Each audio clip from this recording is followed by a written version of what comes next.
Hey guys, welcome back to my channel. If you're new here, my name is Robinson and I am your boss babe queen. All right, so welcome to another chapter in this series. For this chapter, I'm deciding to focus on weddings because your girl is currently planning her wedding. Okay, by the time you see this, I think it's gonna be after my wedding because how I'm filming this process is like I won't be putting it out while I'm going through it. I'll be filming it while I'm going through it, but I'll put it out at a later date, right? All there is to know about weddings from start to finished in the UK, if obviously your situation is like mine, and I'll walk you through that step. All right, so if you're interested in that, continue watching.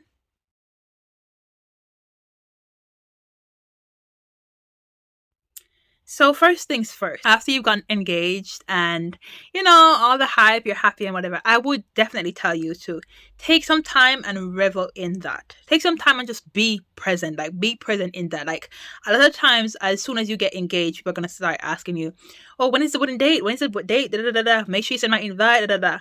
Girl, we're gonna get into that, even the invitation bit. But I would say after your engagement, like just revel in the fact that you're engaged and revel in that feeling and that knowing, and whether you decide to share it immediately or you decide to keep it for yourself for a bit until you decide to share it, like myself, just live in that moment and enjoy every bit of that. When you do decide to share it, make sure that you share it how you want to. For me, I wanted to share it with my closest people first, and then I put it on socials. But for you, you might just want to drop it on social, or you probably don't want to tell nobody.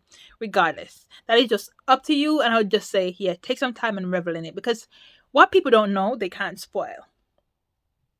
And you're going to find out a lot of that along the journey of planning your wedding, all right? So, yeah, you've gotten engaged and you've either told everyone or decided to keep it to yourself, and you're now planning your wedding. Now, this is if you're doing like a public wedding, right?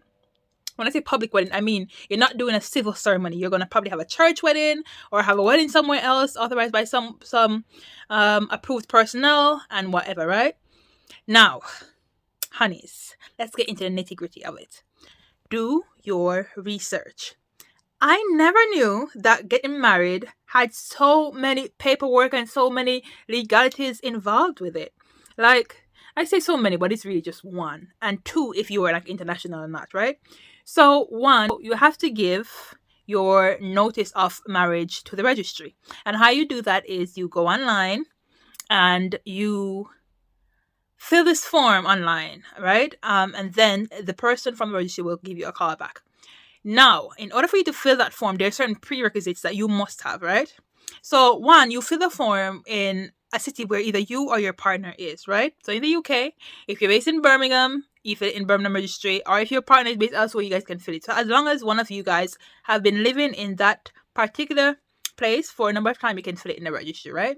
But before you fill the registry as well, you also need to have your place of marriage, and it needs to be an approved place. The place that you're gonna get married must be an approved premises for marriages to take place. Now, you can look at a list. It's online. Like, you can do your research. The list is online of the different places that are approved and all this sort of stuff. All right, that's for the wedding. For the reception, it can be different. That's if you decide to have wedding one place. If you don't decide so, for the reception, it's different. You don't need to have no approved reception. Like, you just choose that. All right. I just want to make a disclaimer. I am not a professional in this. Okay, I'm just telling you like my experience. All right.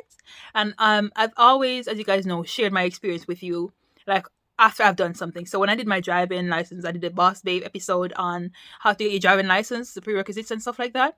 So I'm doing the same thing for this, essentially, right? Everyone has like their own particulars, and based off your background and information, then yours might be slightly different, but it should be roughly the same. When you do eventually start planning your wedding, understand what it is that you want. So you and your partner, I would say at first, do it separately, right? Write down your concept or your idea of what you think would be like your perfect wedding day. And I would definitely say, yeah, do that separately so that you both can then come together and have like a basis or something to discuss, right? Because if you both do it, brainstorm one time, then you might not get what you particularly want, all right? And remember, that day is for you both. It's not just for you, or it's not just for him, okay? That day is for you both. So yeah, do a separate list of what you envision your perfect wedding day to be, and then come together and discuss that. And when you're writing the list, ensure that you think about Head count. How many people do I want at this wedding? Is it going to be a public wedding? Is it going to be private? Is it going to be destination wedding? Am I going to do it here? If not, where am I going to do it? What is my budget? And then what kind of things do I want? What particulars do I want at this wedding? Like, so what are my non-negotiables? What are the things that I shall not debate on? Like, this is just it. It is not going to change. And then what are the things that I would like, but I can meet you halfway. Like, we can talk about it. What are those things, right? Now, once you've had your list and once he's had his list, you guys both come together. And this is without any intervention from anybody else. Because you know what? A lot of people will have opinions. A lot of people will have opinions. I must say that again. A lot of people might have opinions. And their opinion might not necessarily be wrong. It just isn't for you. And a lot of times people don't realize that when they think this or when they say this, I don't have to take it up. Like, thank you for sharing your opinion, but I don't have to take it up. Also, plan whether you want to have a wedding planner. For me, I know I didn't want a wedding planner because I am very hands-on and I love planning, and I am very, very, very detailed and very particular about what I want. So because I love planning anyway, like for me, it wouldn't have been a thing. I knew the date that I wanted the wedding. And thankfully for us, we have an amazing family. So his family is great. My family is great. December 26th, or 27th, after we met up and had like a big old Christmas celebration and whatnot, we then arranged like a family meeting, and we called all the people that we wanted there, and everyone was there. And we sat them down, and by this time we'd already gone through the theme. We'd already gone through the potential dates, because we had 2 potential dates. We had gone through exactly what he wanted. So like we had a slideshow ready. I'm like, yeah, let me connect this to the TV. Everybody sit down. This was December. And I got engaged in November 12th. I got engaged. So a month later, like a month and some weeks later, like we sat down with the family, and we just like, okay guys, this is what we want. At this step, like we had already done the backstory. Like we had already both gone our separate ways and written up stuff. I'm like, Mervin, you do this. Tell me what you want. I went into, so we collaborated as a couple, and then we told them, because what I did not want was people's input. Like, it is our day. And when I say ours, mine and my partner's day. So like when we sat them down and we shared with them, it was just out of courtesy. It was not because it was required. It was literally out of courtesy, because we could have just been like, yo, we're going to send you an invitation, turn up. You know what I mean?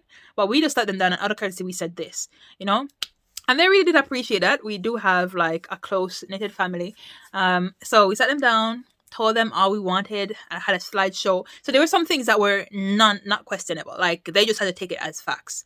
And then like we then distributed like roles. So we said, okay, so obviously now that we've shown you like what we're going to put these people in charge of this, and we delegated tasks so that it becomes manageable. And as I said, because we're quite a close knit family, thankfully for us, like it would work like clockwork. But then we started doing the sourcing for the place. Right. Budget. But for me, when it came to budgeting, I've never done a wedding before, and I've known people who've gotten married, but I've never asked their budget. I've never said, oh, what's the market price for this? You know what I mean? So like I never knew what budget to consider. I had a figure in my head, but I was like, let me go look at some venues and then see what they're saying. So we looked at around 6 venues. And what I wanted to do first was actually secure the church.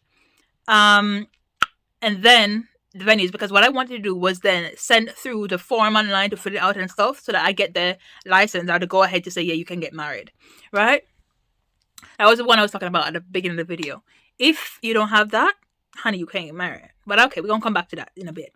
But it turns out that I actually got secured the reception venue before I secured the church, because I secured the reception venue from time. So like, as I said, December 27, we had a meeting with the family, and the same day we decided to go and look at one venue that we heard. It was given, but I didn't like outside.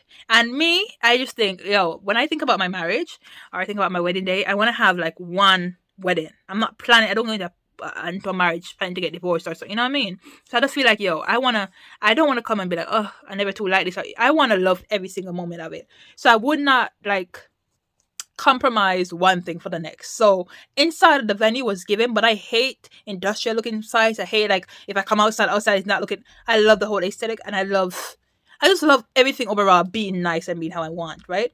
So when the place inside beautiful, but it wasn't it. And I knew that when I found my place, I was gonna love it. I would have no regrets. So we looked at 7 venues in total. The second venue that we actually looked at was the one, no, it was a fourth venue. Because we went to hotels, because initially I wanted like one place where I had both the reception and the wedding, because I was like, yeah, less traveling for my guests and stuff like that. But when I went to the hotel, it wasn't given. We went to 2 hotels, and then we went to another venue, which outside was beautiful, but the menu was very lacking. I am very picky.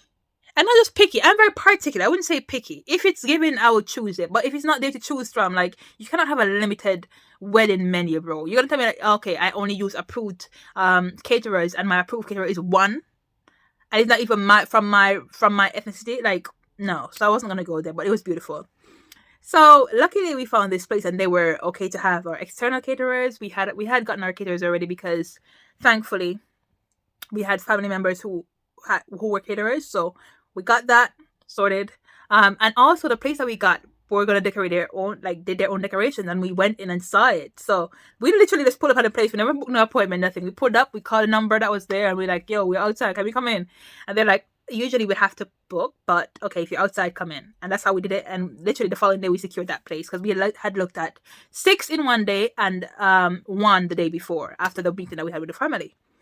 So then we went and secured that place the following day again, because then we carried our family. So I carried my mom, Mervin's parents, Mervin's dad, his aunt, and his 2 aunts and stuff. And we then went again to look at it, and they were like, yeah, we love this. And that was just confirmation. We didn't really need their confirmation, but it was just nice to know that they also loved it as much as we loved it. And based on the numbers that we had planned to have as well, we're like, yeah, we increased our numbers a lot, because we're like, yo, actually, we can have a lot more people than we wanted. Realistically, I would have been good with a small wedding. Like, if y'all know me, you know that I have a small set of people who are close to my heart. I would have been good. But then we went to the place, and it's massive, and each of the caterers for like 700, 800. I didn't want 700 people at my wedding, to be honest, but I said, you know what, let's put it to 200 then. Cool. So yeah, that's why I put it to 200, and then we're like, okay, cool, we like sorted that. Then my next headache is to sort the actual wedding place, because that's just a reception, baby. A reception was sorted, so we had put people in charge of decorations and everything. They didn't need it, because we only needed to decorate the church now, because that place, when I say chef's kiss, as I said, by the time I'm releasing this video, I may be married already, because I'm not planning to release this right now. I might edit and put it up and put it on private, but I might not go public with it yet. So you guys would or would not have seen, you guys may have seen already the decoration from the place. So yeah, we went back and I had a proper session with the owner. And yeah, we sat down, and everything to my liking. Mwah. And he took off a lot of things off my hand as well, because we had a premium package. There were different packages, but we had a premium one. And the premium one, they do everything. So I'm like, yeah, we're going to pay for that. You get it sorted, and we don't have that headache. So the only headache we now had was the church. Now you may be asking, why didn't you get married at your church? Hey, that's a different story for a different day. But we found a church eventually, like 2 weeks later. Yeah, 2 weeks later, we found a church. We had gone to about 7 different churches, looking around, seeing the vibe, checking if we liked it, checking the logistics bit, because I'm thinking, on the day I'm going to walk in with my bridesmaids and all that. It needed to give, you know what I'm saying? So, yeah, we chose a church. Simple, quaint, old school, like I like it. So I chose it. When we went in, even that bit was crazy how we got the church. And I think I did a clip. So if I did a clip, I'm going to insert the clip here. So yeah, church is sorted. And so now I've been in communications back and forth with the relevant people at the church. And so we got our date secured and everything. And yeah, we're talking back and forth. And then I said to her, okay, I'm going to send through then. I'm going to go back to the registry. The online thing, that's where you get like your go ahead to go get married, all right? So we're going to go do that then.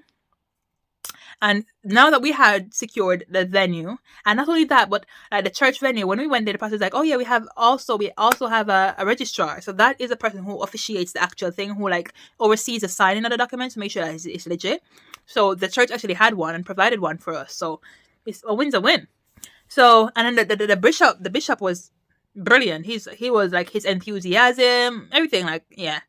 So we then filled out that form online.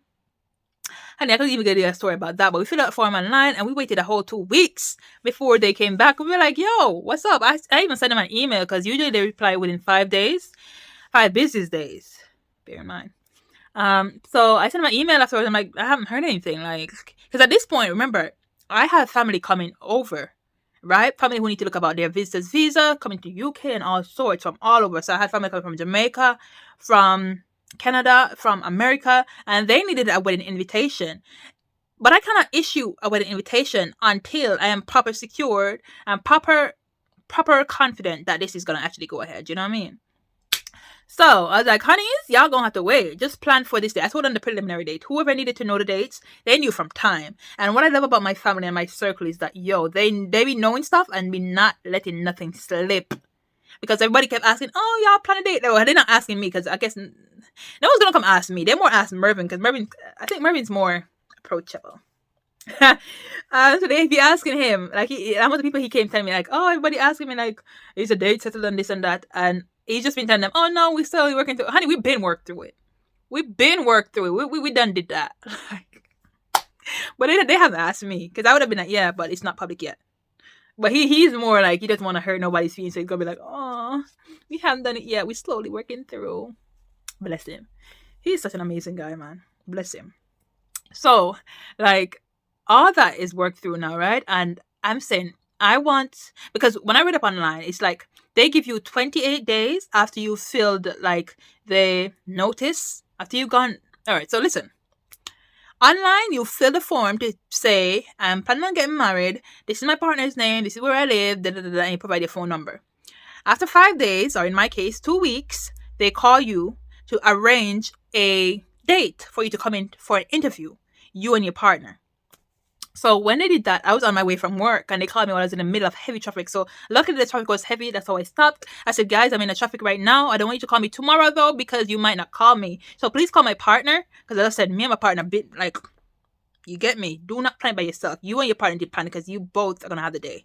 So I said, call my partner. Luckily, the traffic was heavy. And I thank God, even though I was complaining about the traffic. Now looking back, I'm saying, God, you made that traffic happen. Because you know that if that was not traffic, I was in the fastest lane. I was on the M6 coming from Leicester to Birmingham. I was in the fast lane.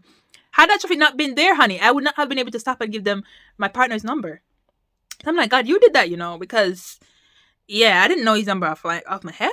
So because the topic was so thick, we literally came to a standstill, and that's how I was like, can you call my partner instead? I haven't provided the number, but let me look it up. And she's like, yeah, sure, give me the number. So I gave her the number, and she called him, and he started, like, he paid and started whatever. So they gave us, like, a date, which was, like, a week. Luckily for us, a week, because the lady, when she first spoke to me, she told me, like, a month away. A date a month away. And I said, miss, no. Like, I have my family who I want to, they have to sort their documents out and their papers and stuff. Like, I want to give everyone as much time as possible because this was now January, right? And I know I want to have it in August. And some of you might be saying, well, you still have 7 months. But guys, like, people have to, one, know for definite if they're coming or not, because it's a visa thing. So you might get through, you might not. If you do get through, like, it takes time. So in Jamaica, it takes like 3 months prior to, you have to like apply for it and everything. And you have to have documents and all these different things, yeah? So like, I want to give everyone that opportunity to like have sufficient time to actually plan. And I know that taking a trip to UK, honey, anywhere you're coming from, it is not, unless you're on mainland like Europe, then it's okay. But when you're coming from Jamaica or America or Canada, them plain fears ain't it. So like, y'all need to be planning and saving and doing all the relevant things, because for some visa application, it requires you to show like that you're able to stay here and sustain yourself. So people have to be working to get the money in their account so that they can print out the bank statement. So I wanted it to come through. So when she told me March, I'm like, it ain't gonna work. So when she called Mervin, she told him a week later, which was February 3. That was a Friday. So we went in February 3. We done did our thing. We went. Mommy came with us as well, because I told Mom, and she came with us to the interview. But she didn't come inside because obviously it would just only be Mervin and I. But she actually came to the place with us and just sat with us until Mervin and I went in and did the interview, and then we came back out and stuff like that. The interview went well. Realistically, they didn't question me or anything, but they did inform me that because I am an international person, my passport is Jamaican. I am a Jamaican, yeah. it would automatically be triggered and sent off to the home office. So because the system automatically recognizes me as a foreigner, that means the home office needed to check that I'm not like illegitimate here, right? Like that I am here, I have my correct documents and papers and stuff like that. So then, because of that, two things were to happen. So from I give that notice and the lady filled it in, and she was very nice, very pleasant, and she was like, I don't see anything wrong. Like, I don't even think you need to worry about anything because like all your documents are up to date, like you're good, da, da, da, so it should come through or whatever. But the thing is, home office will not inform them if they approve it or not. They will send me, who's a foreigner, a letter by post to tell me whether or not they give me approval for me to get married, or if they want to do an investigation into my relationship. Now, the registry, if I was not, if I was not foreign, all that would happen is I would go to the registry, do the same appointment, do the same interview, but then the registry will, like, based on what they see, they would determine whether or not they would give you the license to go ahead and get married. So bear in mind, right? If you're normal here, you'll go to the interview, as normal, and then they will say, yeah, cool, we're going to send a license in 28 days. You get the license. The person who is going to officiate gets the documents, because then they need to oversee the signing, and then they need to return that document to the registry. Now, because I'm international, I need to do two things. Well, not me, but two things were going to happen instead of the one. So yes, they were going to still send the registry was going to send like that license, so to speak, for me to get married. They're going to send it to the person who's going to officiate. So the registrar, they're going to send that to them, right? And that took 28 days. And within that 28 days, Home Office was supposed to write me to let me know on their decision of whether or not I can go ahead with my wedding. Now, if Home Office says no, because I'm still awaiting that. It's February 14th. Today's actually Valentine's Day while I'm filming this video. And as I said, I did it 10 days ago. I did it the 3rd of Feb. So I am to wait 28 days. And within the 28 days, Home Office will write to me personally to let me know if I can go ahead, get married or not. 28 days, yeah? Now, if in the 28 days they write and say, yeah, go ahead, get married, I'm good to go. I'm good. My license is sent to the guy doing the thing, and Home Office says, yeah, you're good, go ahead. Now, if Home Office does not approve, right, then, darling, they're going to do an investigation. And that investigation can then lengthen the process, the days, or for you to get the approval by up to 90 days, and sometimes more. And then at the end of that, the outcome then determines whether or not you're able to get married or not.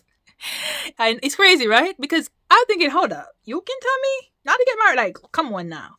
But yeah, that is a process here in the UK, darling. So currently, we have done everything. My bridesmaids all knew from December, like from early December or November, actually, who was who or whatever, right?